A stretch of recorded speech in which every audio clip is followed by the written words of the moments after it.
But William Wallace's story to me resonated with everything I ever believed was true and everything I experienced as true after getting on the trail of the story. It was a walk of following what struck me with awe and in some ways with fear and trembling.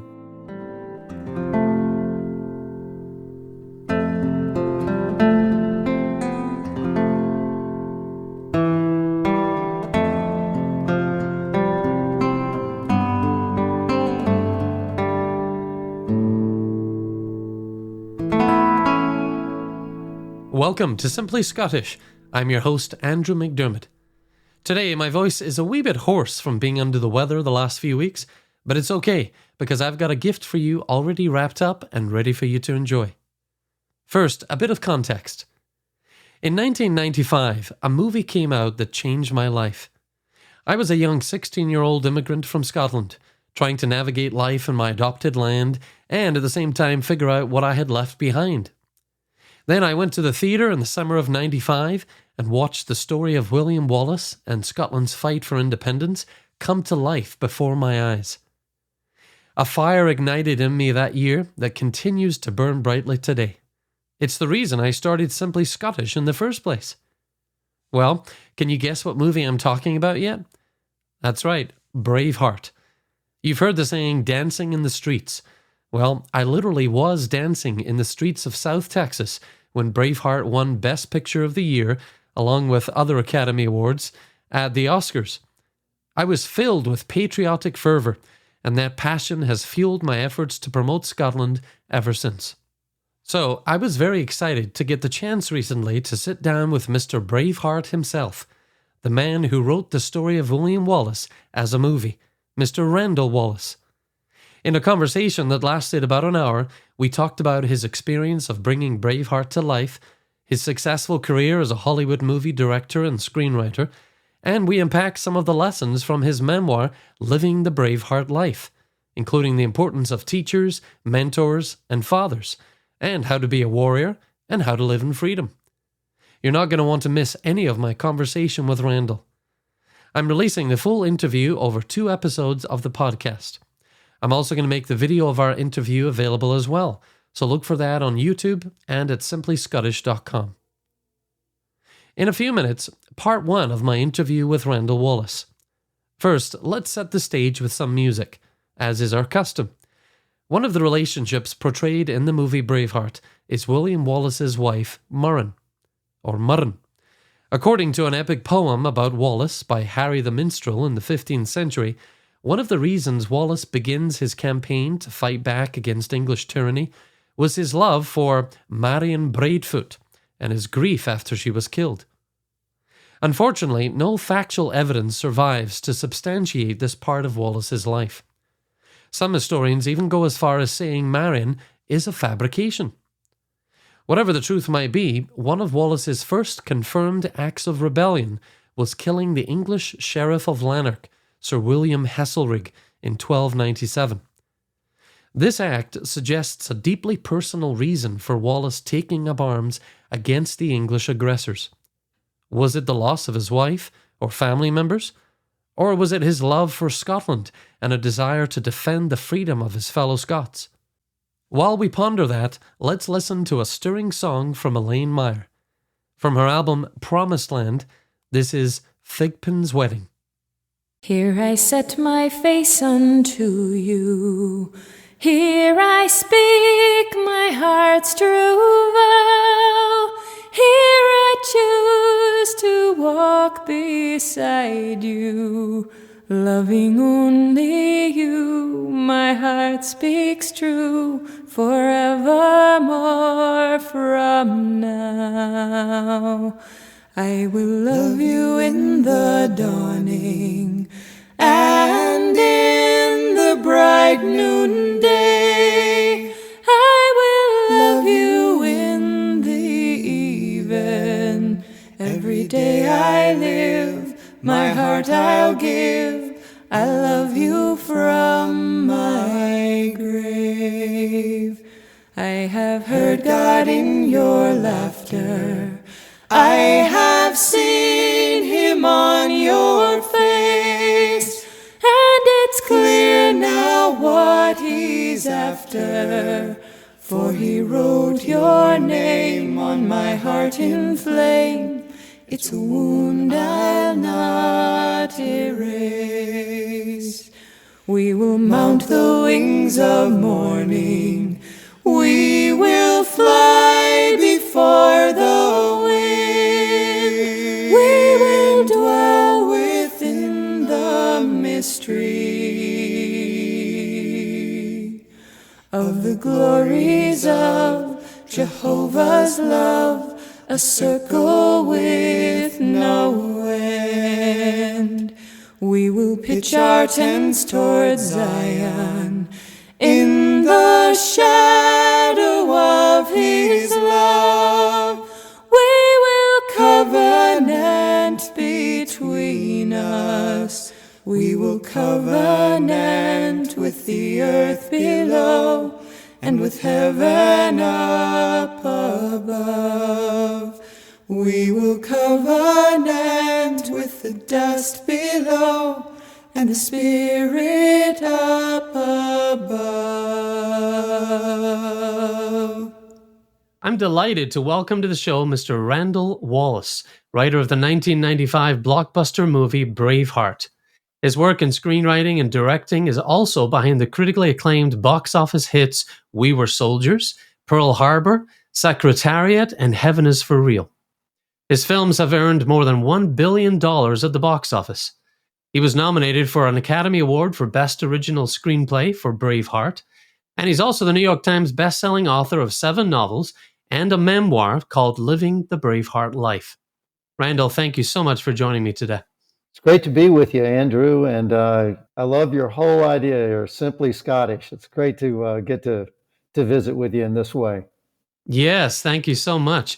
Well, I want to begin, if we can, at the outset of your career, the story of how you came to write Braveheart and see it come to life as a movie. And I'm sure you've heard this a million times, but Braveheart had a huge impact on me as a young Scotsman. I believe I was 16 years old when the movie came out in 1995. And here I was just trying to figure out how to be a Scottish immigrant, learning the ropes, being an American, and also trying to hold on to what I had left behind and figure out what it was I'd left behind. And then all of a sudden I go to the movies in the summer of 95 and I watch the story of Sir William Wallace come to life.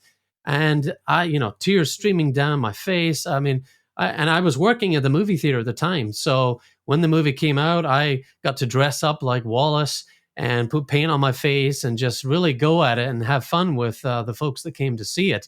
And it was an amazing experience. And it really ignited a fire in me that still burns brightly. And it's the reason I do Simply Scottish.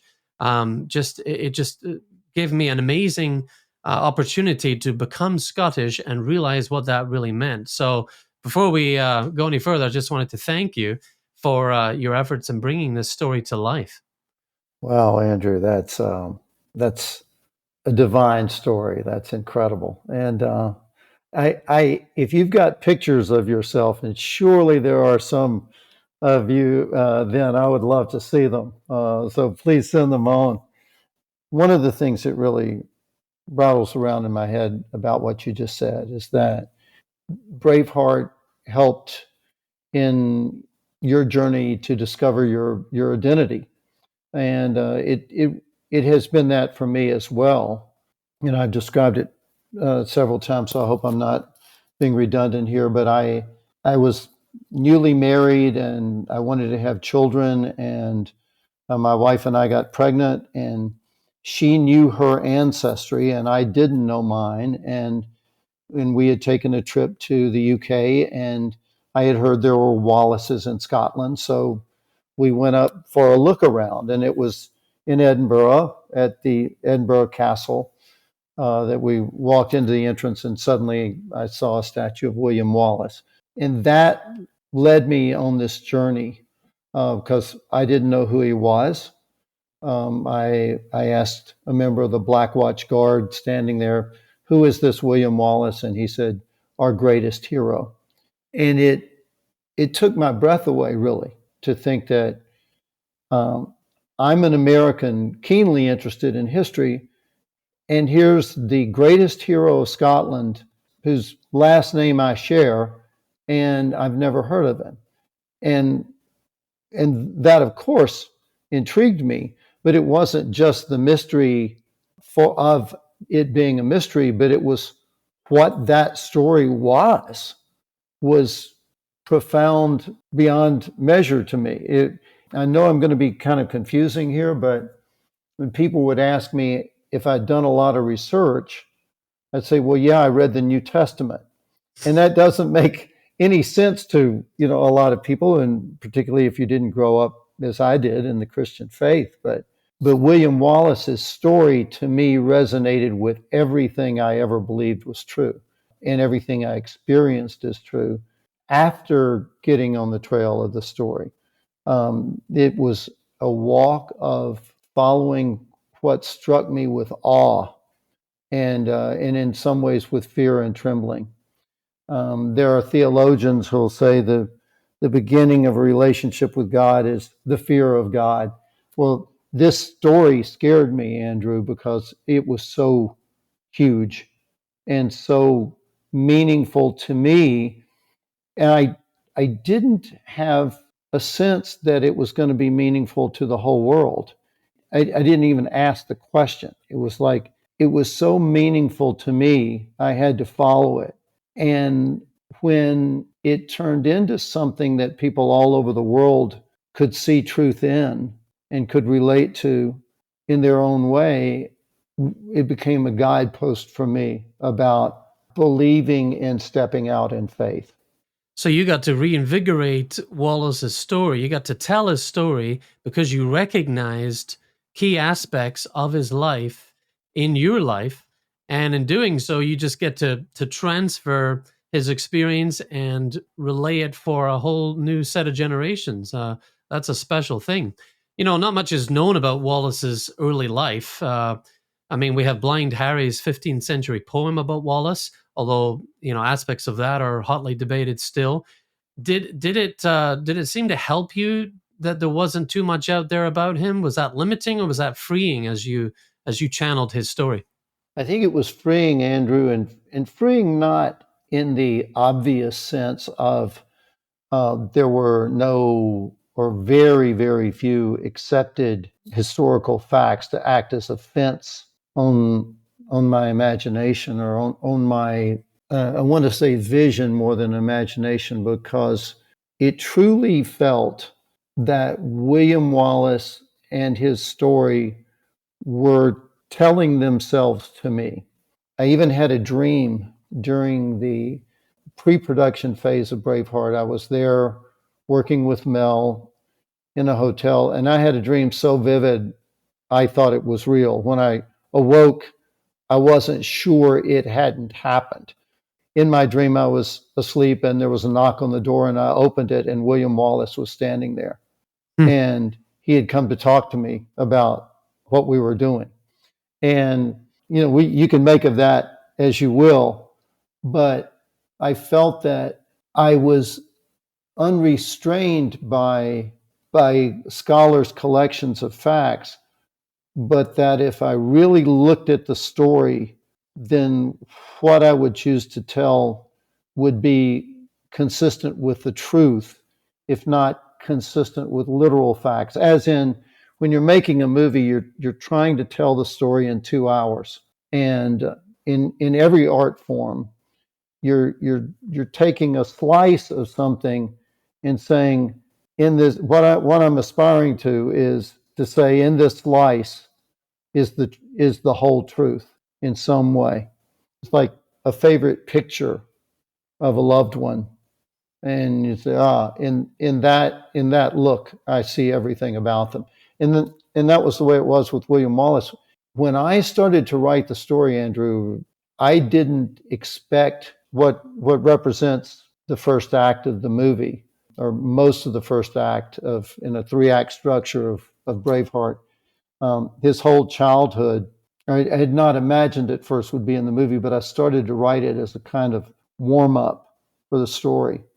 But then it just started coming out, and it came out the way it did. And then I discovered the Blind Harry and was reading Blind Harry, things which in Blind Harry are not mentioned in any of the history books, but they were in my screenplay before I had read Blind Harry. And that really scared me. I mean, that shook me up. That got my attention. Like, how did he imagine or see a certain situation that I also imagined and saw? Even if we, see Blind Harry as a kind of screenwriter of the 1500s who went around pretending to be blind when he wasn't. None of that's relevant Yeah. to me. What's relevant is in that story you go, whoa. And in writing Braveheart, I kept going, whoa. Things would happen that I didn't see coming, that I had never imagined. And that's when, as a screenwriter, the story's coming alive, is when characters are saying things that make you weep, that make you laugh, that surprise you, that you never imagined before. Then the story is alive.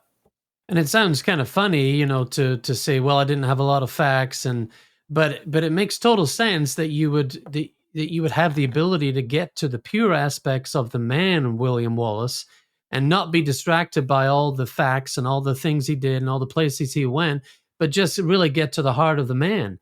And I think you accomplished that with Braveheart. Well, in the novel version of the Braveheart story, you write, "It is the tales we tell ourselves that make us who we are." You come from a family of storytellers, as you explain in your book, and you wrote your first story of brave men and battles set in Tennessee in your grandmother's country store. So, Yes. how did you learn to write? And was it just hearing stories that made you want to write, or did you get writing in college? It was hearing stories that made me want to write, and finding that I felt so involved and so near the truth, I think is the way I'd put it, when I would hear my father or mother or grandmother or my elders tell stories, or even hear stories in school. And the stories captured me with such power.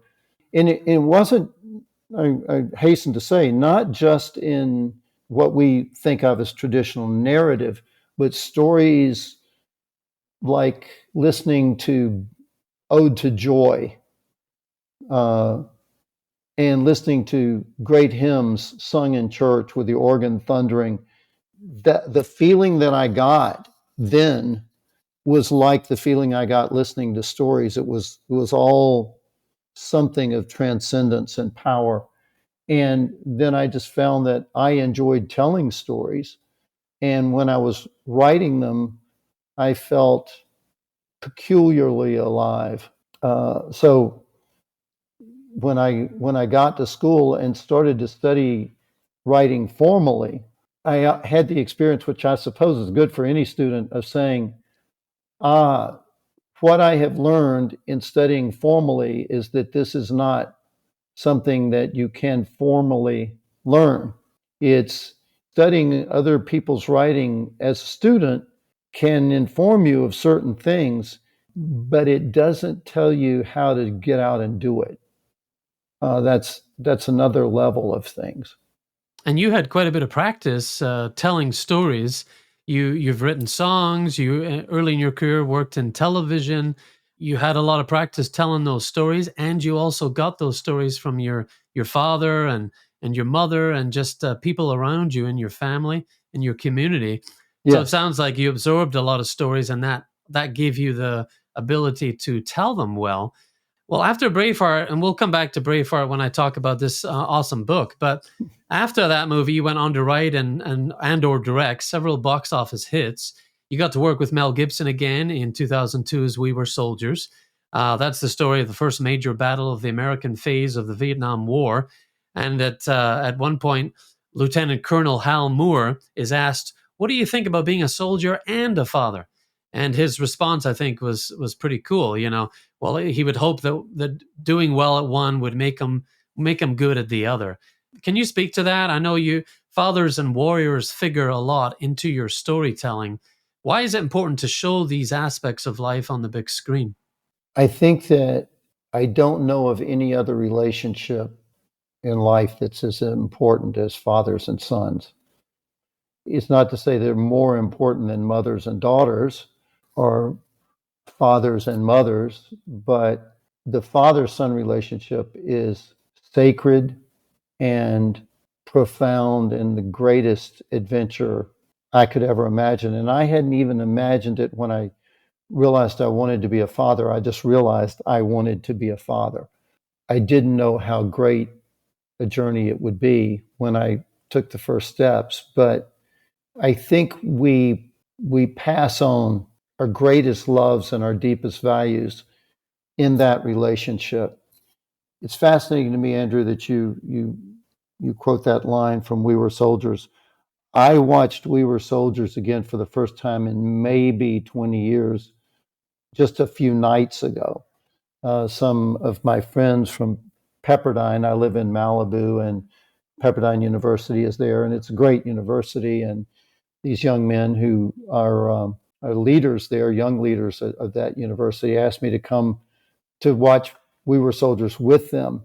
And that line resonated so powerfully with me because I will find that there are times when my work will take me away from my family, and that's intensely painful and it's dangerous. I know people in my profession and of course in many others, but you'll see an enormously successful father, and his sons will be deeply troubled. And not that we can avoid being troubled in life, but one of the things that I would tell myself is that in leaving the family in order to come back, but to leave the family to provide, to show them life, to demonstrate in your best terms what it is to be a man is one of the best things you can possibly do for your family. And it's a critical thing. It's a necessary thing. And if it requires being away sometimes, whether that's physically away or mentally and emotionally away at times, it's what is required, and it shows them this is what a man does. And I think it's certainly vivid when that man is a soldier. In that same scene, Hal Moore's daughter asks him what war is, and he tells her, struggling to be as honest as he can with a child, that war involves people in some country wanting to kill others, and men like her father would go there to stop them. And she says, "Are they going to try to take your life?" And he has to tell her, "Yes, they are going to try." And I don't know he makes her a promise that he's going to come back. And it's hard for me to imagine moments that require words with more substance than those would require. And that in that situation requires, which I think to me brings it full circle to a story like Braveheart. For me, was a story that asked me to affirm what my deepest hopes are and my deepest beliefs are. And it moves me, and I take note of the fact that it seems to help other people who are viewing it to have that same experience. Yeah, it's such a humbling job being a father. I can speak from experience. I have three young daughters at home and a stepson, and it's just one of the hardest things we'll do, and yet so rewarding. But I appreciate what you are bringing out there. That if you're going away, do it with responsibility, or be responsible in that, because without your presence, you can't teach those valuable lessons, and you can't impart that love that your family desperately needs. So that's a really good lesson there. Well, in 2010, you directed Secretariat, based on William Knack's 1975 book about the thoroughbred racehorse that went on to win the Triple Crown. What was I know you've done some movies where you've written the story and directed it, so you get that special responsibility of telling your own story and shaping it. But in some movies, you've worked with other people's stories. What's the difference? What was it like working with other people's material? Was that harder, easier? Well, it's great when you do, as I got to in Secretariat and again in Heaven is for Real, and also say with We Were Soldiers, I had an incredibly great book to work off of. You're working with great stories, and you have to internalize them. I mean, it's a cliched metaphor, but I think it makes sense that you're wearing different hats, the hat of the writer, the hat of the director, but maybe a better metaphor is that you're actually two different people. It's like it's different sides of yourself, and the director has got to internalize every bit of a story. So it's as if the director is writing it himself. Even if I wrote every word of the screenplay and the original story, and that it's totally mine, as it has been in a few cases, like Man in the Iron Mask. And even though Man in the Iron Mask was based on an Alexander Dumas story, but when I've written a story, I'm still, when I'm directing, trying to understand the writer, and trying to understand how to take that story and make it alive so that it can be filmed. So in many ways, it's the same experience. Just different parts of yourself, or internalizing a part of someone else. Yeah. That's awesome. And you've done a tremendous job bringing other people's stories to life as well as your own. Well, I think it's rather hilarious that before your Hollywood film career, you were put in charge of animals at Opryland in Nashville. And you mentioned in some of your writing that that experience helped inform you as a film director. Can you speak to that funny episode in your life? Yeah. So I was at Duke University. I had gotten my undergraduate degree, which is what you call college, right, around the world. And I had done an additional year of graduate school in the divinity school, but I had not. I really wanted to explore my writing more than, say, a professional call into the Christian ministry. But I had seen an opportunity in Nashville, auditions that they were having for this place called Opryland, and I went and auditioned with an original song that I had written. The song was called "Me and the DOG," and it was about a man who is stuck in a bad relationship, and has to kowtow to his wife's dog, and that's how bad his marriage is. So they found that funny when they were, and I meant it to be funny, when I auditioned with that song, and they offered me a job, a permanent job, as manager of animal shows at this theme park.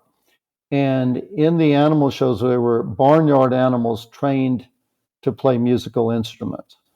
And we had a pig named Pigarachi, and it was really corny, but it was also a fabulous experience. It was great fun. The audiences loved it. We had 6,000 to 8,000 people every day come through and watch that show. And I was 22 years old, responsible for the whole operation of a show that included trained barnyard animals and actors who were trained to work with these animals, and the combination of music and visuals. And I was getting really incredible experience about directing, particularly in the management of people. I did that for 2.5 years, and it was great fun. And I also was able to explore full-time writing then, and I learned a great deal. And most of that writing was songwriting, and I was training myself to write dialogue for movies without ever knowing that that's what I was doing. I was just trying to write songs, but song lyrics have to be lyrical and economical, and you're limited maybe 12 to 16 lines in a song. And when I started writing screenplays, writing dialogue was completely natural to me, largely from that experience. Well, I think it's wonderful that we can look back, and see what God has done, and just the funny stories at the beginning, and just the hilarious ways that God has worked in our lives. And it's just a funny chapter in your life. Makes me think of Sean Connery and how he got his start.